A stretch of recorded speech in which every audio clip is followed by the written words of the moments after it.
turn up. Jokanyo mag riwruok jopuonj mag sekondari KUPPET okuongo kweth moko matimo rocho lokruoge mag riwruok mar KUPPET no.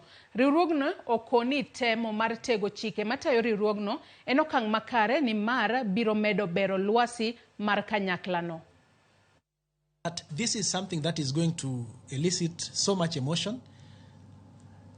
A lot of a few people may act aggressively, and what is required at this moment is for us to be patient, give each of us time to provide options from which we can select the best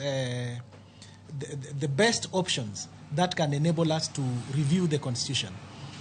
In such kind of an issue that can generate a dispute, let us separate our positions from interests as we make a constitution that is going to serve the needs of teachers.